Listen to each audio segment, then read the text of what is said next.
This is Democracy Now!, the Quarantine Report. I'm Amy Goodman with Juan Gonzalez. It's runoff day in Georgia. Republican Senator David Perdue is facing off against Democrat Jon Ossoff, and Republican Senator Kelly Loeffler is running against Reverend Raphael Warnock. The two races will determine control of the U.S. Senate. Over 3 million Georgia residents have already cast their ballots in a record turnout for runoff elections. But voting rights activists fear many eligible voters may be blocked from voting. The ACLU of Georgia has revealed 198,000 voters have been wrongly purged from the polls. While legal efforts to reverse the purge ahead of the runoffs failed, voting rights activists continue to pressure state officials to re-examine how voter rolls are maintained. We turn now to a report by investigative journalist Greg Palast that's narrated by the actress Debra Messing. There are two competing stories: widespread voter suppression or massive voter fraud. For example, this year, Georgia's GOP Secretary of State accused 1,000 Georgians of voting twice. There are 1,000 people of that 150,000 that actually double voted. Wow, 1,000 double voters. That's a felony crime. And how many of those 1,000 did he arrest? Zero. None. Zero voter fraud. So, fraudulent voting is a fantasy. But what about vote suppression? Just before the 2020 election, the same Georgia official canceled the voter registrations of an astonishing 198,000 voters. They called it the Purge. I got my hands on the big purge list. Now, how? It actually took years. Greg Palast, an investigative reporter with Rolling Stone, got suspicious about the disappearance of tens of thousands of voters from Georgia's voter rolls. Georgia told Palast that these voters had moved out of their home, left Georgia, but the purged voters told the reporter, "But I've been voting right here ever since 1968. According to the state of Georgia, they said, well, these people had moved away. And so I went through the list, and I started finding these voters. I've lived in this house for 20 years. And I've been living in this house 13 to 15 years. I had been purged from the voter rolls, haven't moved, and my name was not there. So what's going on here? The state says these voters have moved, and here they were. Who knows if you've moved? The post office actually has licensees who can go into the postal computers and tell you exactly who's filled out those change of address cards. So the post office contractor gives me the official list of people who've moved and people who haven't moved. And it turns out these voters, they hadn't moved. 198,351 of them had not moved. So I took this list to the ACLU, the American Civil Liberties Union of Georgia, and they issued my report, Georgia Voter Roll Purge Errors. Is this illegal? You bet. I looked, and according to federal law, before you purge someone off the voter rolls, you have to check with the post office and their official licensee contractor. That's the law. So I get a call from the president of the National Bar Association, C.K. Hoffler. Purging from the polls is a classic sign of voter suppression. That's a classic tactic. Isn't it ironic that the people being purged from the polls, by and large, are black and brown voters? How do you explain that? Hoffler sued to return all 198,000 voters to the rolls. The suit was filed on behalf of rights groups headed by Black Voters Matter. LaTosha Brown, the co-owner of Black Voters Bus, is touring at least 12 states to spread their message of empowerment. Even the National Voter Registration Act, a simple requirement is to have a third-party licensee. That's a simple requirement that you can literally just in a matter of being able to verify that those names, those 198,000 names never would have been on the list. Right. If they had just followed the procedure. They said they moved. Did they move? They said they moved and they didn't move. There's no evidence that those 198,000 people have moved. So we know what this is. This is another form, what we believe is voter suppression. A federal judge told the state to meet with Black Voters Matter and fix the discrepancies, the massive errors in the purge list. LaTosha Brown, backed by a dream team of America's top rights lawyers, went to the state capitol to confront officials to fix those discrepancies. This purge case is just one of the many ways in which they are trying to destroy the vote. If one voter is disenfranchised, that's one voter too many. And we're coming to the new suppressor in chief's office and demanding a meeting, and then we'll see him in court. So LaTosha led us on a march into the Capitol. The attorneys had told the state we were coming to meet the director of election. Now remember, this was once the heart of the Confederacy. We get to the office of the Secretary of State, and it's locked and dark, but there's a phone number taped to the door. Your call has been forwarded to an automated voice messaging system. The voting chief has disappeared. It was a cheap trick to avoid LaTosha, but she had another idea. And the Twin Towers. So we went on the hunt.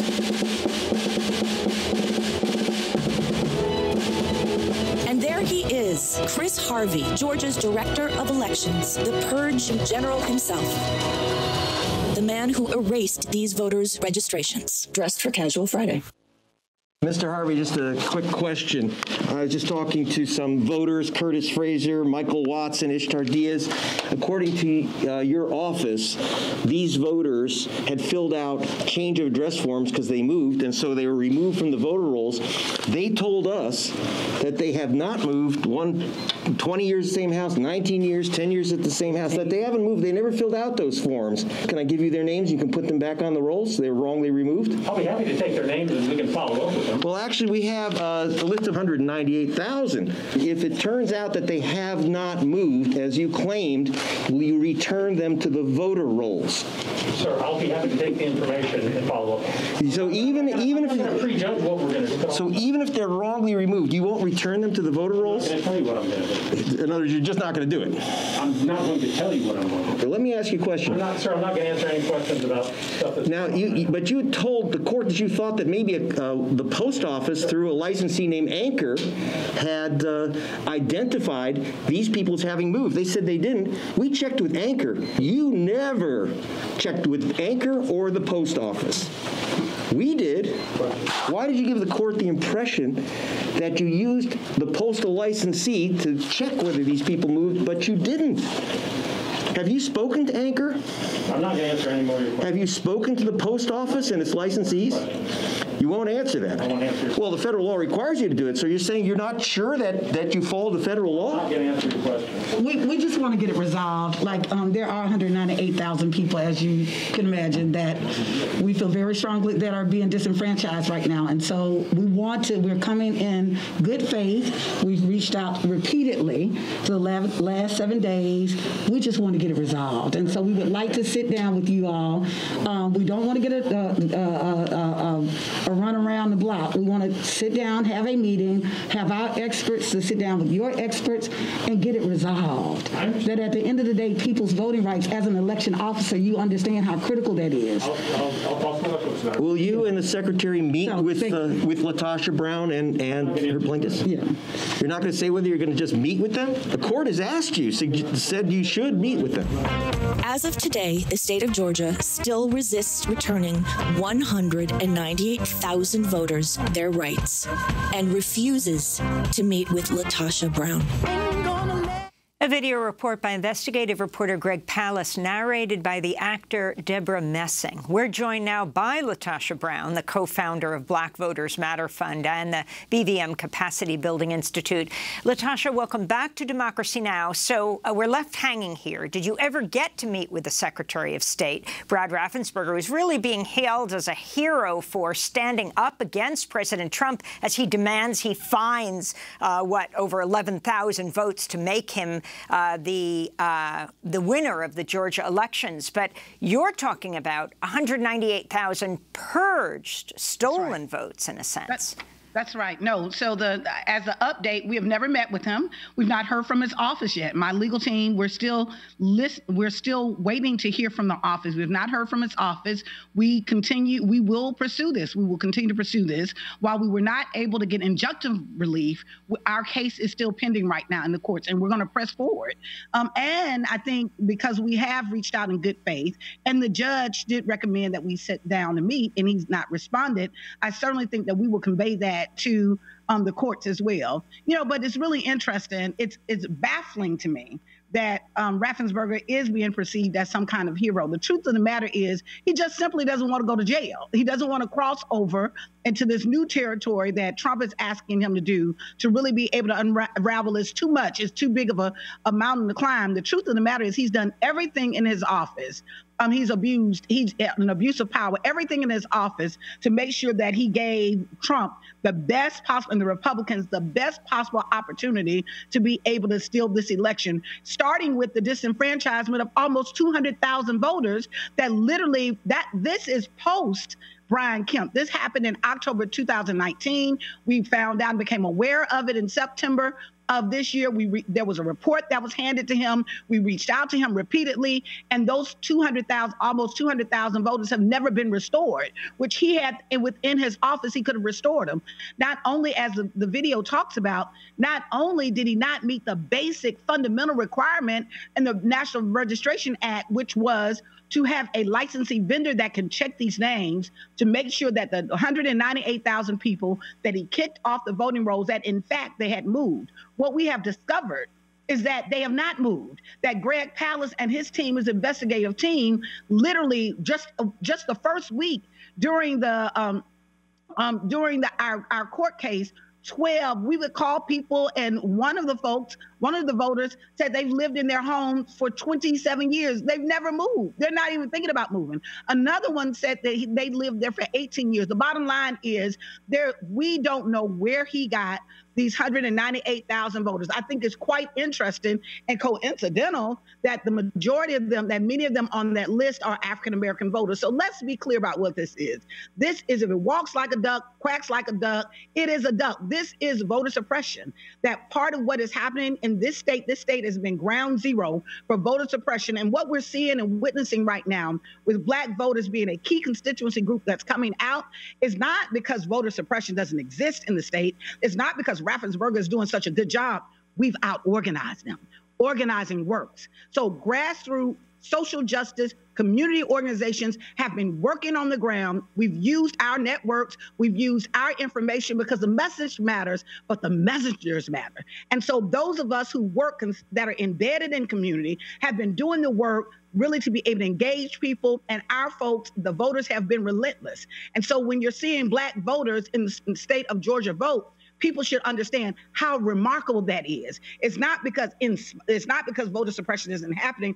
This is on the backdrop of voter suppression. It's just in the South. You know, voter suppression has been such a part of the waters that we've had to navigate that many of us as organizers on the ground, which is why I'm often supportive that when we're talking about building political power, ground zero is organizing. It's not television ads, it's organizing on the ground. That we've been able to navigate, unfortunately, through these waters, these voter suppression waters, by literally being able to engage people directly, to educate folks, and to motivate people to go out and vote in spite of what we're seeing in voter suppression. And LaTosha Brown, I wanted to ask you, this 198,000 purged votes, we should put that in the context that Joe Biden, despite those purges, was able to win by less than 12,000 votes. I'm wondering, as you're looking at today's elections for the U.S. Senate, the two races, key races in Georgia, how do you see the enthusiasm and the turnout? Will these purges ultimately have an impact on what happens in this race, in these two races today? I think those purges have had an impact on every single race. Anytime you have 198,000 people who have been disenfranchised, you know, I don't know how those people are going to vote, but 198,000 people to being disenfranchised, it absolutely impacts the election, right? And so we should be frustrated. We should be furious that this is happening in this country right now. And so regardless, while we do want some, you know, while there's certainly, you know, in terms of, I'm speaking in my Black Voters Matter PAC hat and C4 hat, you know, certainly we have a vested interest. We want to make sure that we see these Republican senators defeated because they have not been aligned with our communities. They've not been good to our communities. Matter of fact, they've been very destructive and complicit with Trump and his agenda. But what's most important, if I was in line, I am such an advocate for democracy that if I was in the voting line and there was a Republican person that was voters right next to me and someone was trying to deny them because they're Republican, I would fight as ferociously for them as I would for the Democratic voter. Why? Because I believe fundamentally in the right to vote, that every single citizen should have the right to operate in their agency and cast their vote. And so, yes, I certainly think that is going to have an outcome on this race. You know, the question is, are we able to overcome the voter suppression? I think what you saw in November is that we were able to overcome the voter suppression that happened in this state. And I'm hoping that today, what I'm feeling in terms of the energy, as soon as I get off this interview with you all, I'm putting on my Black Voters Matter sweater. We're getting on the Blackest Bus in America, and we hit those streets again. We want to thank you so much, LaTosha Brown, for joining us, co-founder of Black Voters Matter. Coming up, Israel has the highest vaccination rate in the world. But what's happening with Palestinians? Why are they expected to wait months, perhaps years, for a vaccine? Stay with us.